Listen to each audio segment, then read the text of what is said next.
Hello, it's a great pleasure to be here today and to speak to you about 5G-enabled V2X technology.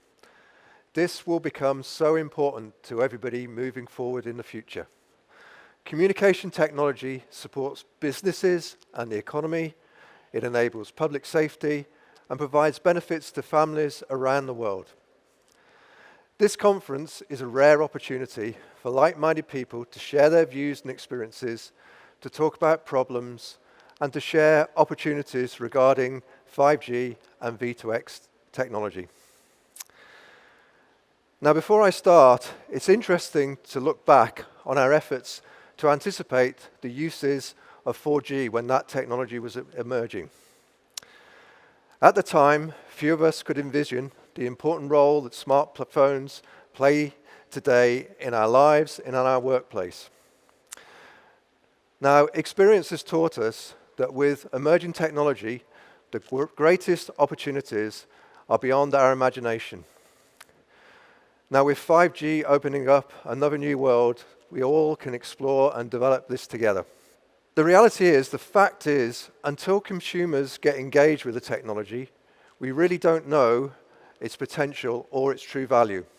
Now, connectivity has the potential to deliver big gains in safety. It will change our world, and it will never be the same again. Besides it's being a cool technology, why should you or anybody else care? Let me explain, and let me try to convince you. As CTO at a new innovative car company, I'm going to be talking about self-driving cars today. And I want to share with you 3 reasons why I believe self-driving is inevitable moving forward. Number 1 is it all about safety, and we should all care about this. The World Health Organization has identified that each year, more than 1.3 million people die on our roads around the world. That is an incredibly shocking number.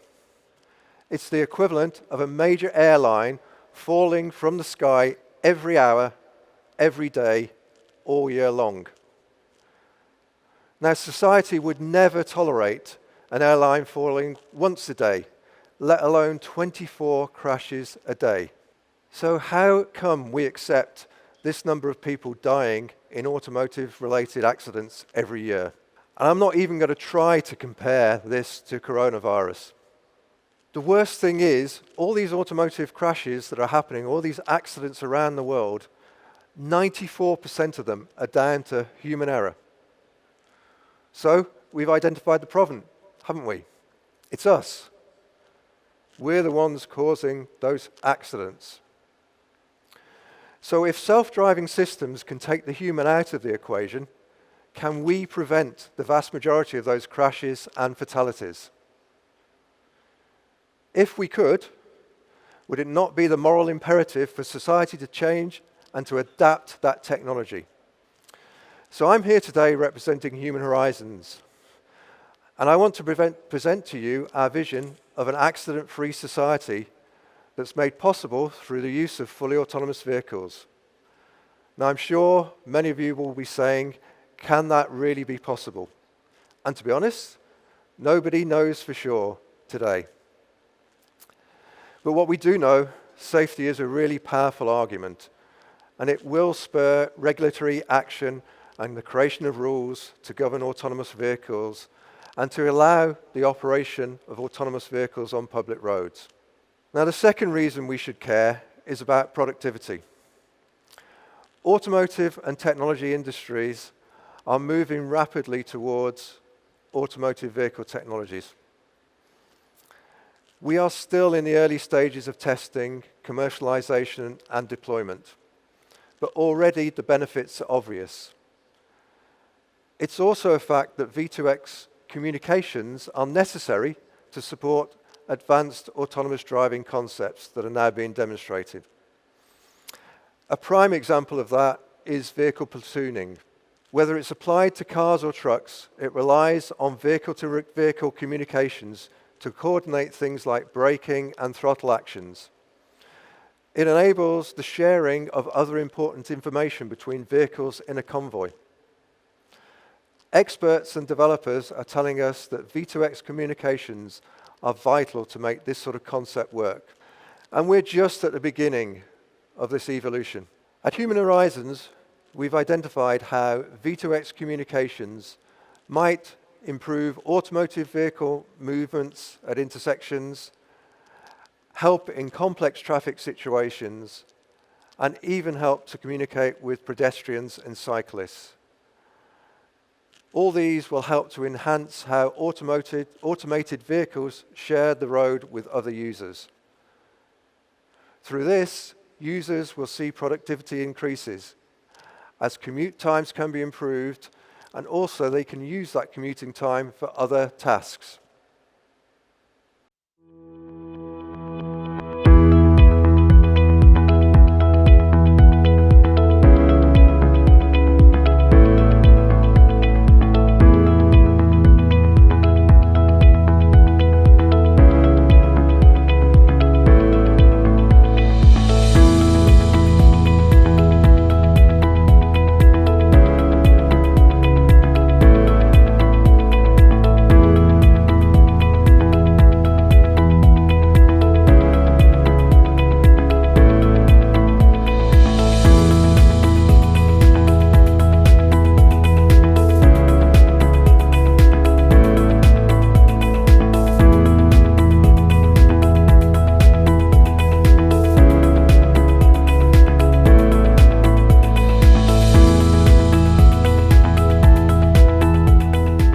So reason number 3, why you should care. It's not a matter of if, but when. Juniper Research predicts 20 million fully autonomous vehicles on the road globally by 2025. And consumer adaptation is set to take off in 2021. Now, 2021 is significant as many OEMs are expected to launch their autonomous offerings next year. The technology is coming. Believe me, it's much closer than many people will believe. So what about autonomous technology? Just as humans must see to drive, so must self-driving cars. Now they will see through sensor technologies, and I want to take you through the 4 most prominent used today. Number 1 is LiDAR. These are the siren-like devices that you may have seen spinning on top of a Google car. They contain dozens of lasers generating a 360-degree map of the vehicle's immediate surroundings. As a frame of reference, LiDAR used on autonomous vehicles operate at a rate of about 2.8 million laser pulses per second, which is pretty impressive. Now they are able to pinpoint precisely where the vehicle is on a highly detailed 3D map. This allows the vehicle to safely navigate throughout its surroundings. Even on winding roads in the dark of night, it is able to see without headlights, which is a huge advantage. Next, we have cameras. Their advantage is that they use optical recognition to not only spot obstacles, but also to interpret what they are. This then helps the vehicle to determine the best course of action. Is the vehicle seeing another car, or is it a pedestrian, or even a cyclist veering into the traffic? The camera can detect this. Cameras can also detect and interpret the lane markings, traffic signals, and various other markings. However, they do have a limitation, which is they struggle to see in bad weather conditions. Next, we have radar. Radars emit a medium-range radio wave. Using this, they can determine the speed and distance of the vehicles ahead of them or around them. They're commonly used in collision avoidance systems.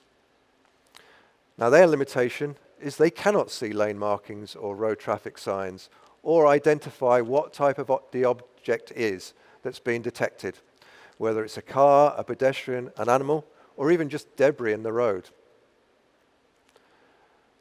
Finally, we have V2X. Although I've mentioned that earlier, perhaps not everybody will know what it is.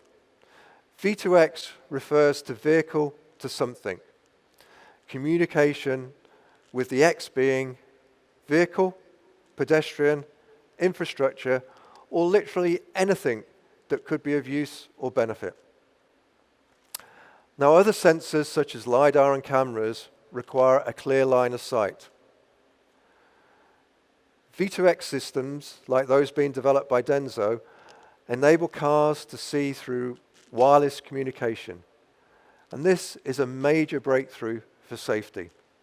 So if we can build a road, city, vehicle ecosystem like that developed by Human Horizons, we can use short-range wireless communications so that cars, pedestrians carrying smartphones, traffic lights that are linked into the infrastructure, and literally anything with wireless connectivity can communicate in real time. This helps to ensure smooth and safe traffic flow. The next big thing we need is machine learning. It's one thing for autonomous vehicles to see its surroundings, but how does that vehicle interpret the information and make decisions that keep you safe? With constantly changing road and traffic conditions, how does the car keep up and adapt? Now that's where machine learning comes into play. So what exactly is machine learning? It is a type of artificial intelligence, which is obviously why I'm talking about it today. And the big thing is, it can learn and improve decision-making on its own, without having to be programmed to perform specific tasks. This is especially important, as it's impossible for a human programmer to think through all the infinite possibilities of driving scenarios that we as humans handle intuitively every day, and then program all those scenarios into our autonomous driving systems. Now, so much is happening in the autonomous vehicle space today. And industry consensus is that we'll start to see at least level 3 capable autonomous vehicles hitting the market in 2021. My team at Human Horizons is currently working on this technology for our first product, the HiPhi 1, which will be on sale in the middle of next year. Now, in many people's minds, there are still big hurdles and many questions that need to be answered beyond this technology, that the government, industry, and citizens must answer before we are allowed to use autonomous self-driving robots on our roads. I understand that apprehension, but what drives me forward is the thought of that equivalent of one plane dropping from the sky every hour of every day. And maybe, just maybe, autonomous driving with V2X communication can provide a better solution. So will you adapt to that new safe world? I hope you will. And in a few years' time, will we all be looking back and laughing about it in disbelief? In the same way that we do today when we think about other game changers like digital cameras and, yes, that smartphone that I mentioned at the start of my talk. So I hope that we will have made a better world and a better, safer place for all of us. Thank you.